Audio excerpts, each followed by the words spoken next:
Mr Deputy Speaker, I am a low-tax Conservative, but I have concluded over many years that if we are to resolve the social care crisis that we are experiencing in this country, it is necessary to raise the money to pay for that.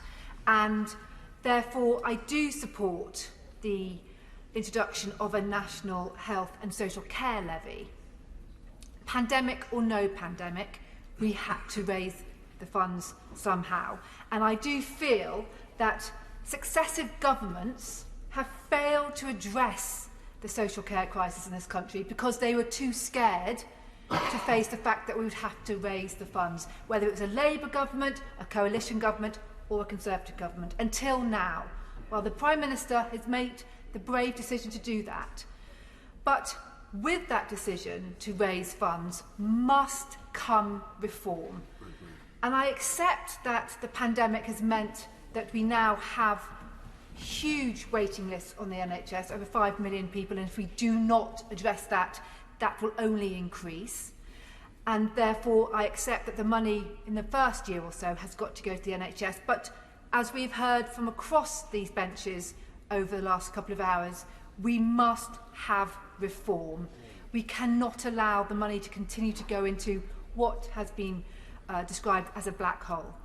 But from my local government former experience, I can tell you that my previous budget, as the leader of Westminster City Council, 40% was made up for social care, for adult social services. It is an incredible amount of money.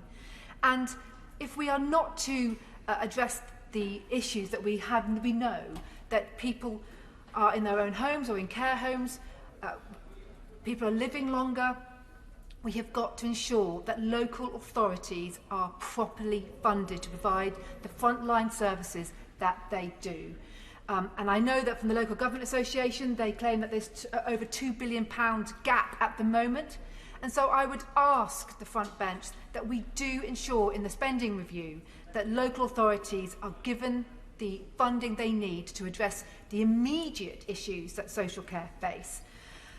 Mr Deputy Speaker, I was very, very proud to spend a week looking after my father, who has advanced Alzheimer's, during summer recess while my mother had a respite holiday.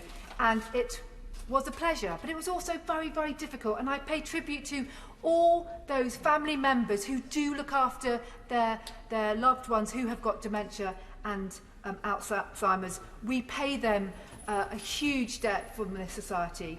And I do hope that the money raised from this levy will go towards helping those partners who look after their loved ones with respite care, but also providing our brilliant care workers, whether they are in care homes or providing care at home, the pay and conditions that they deserve. They have shown through this pandemic what a brilliant service they do provide. So, Mr Deputy Speaker, I will support the government this evening. But I do hope that we will see reform along with the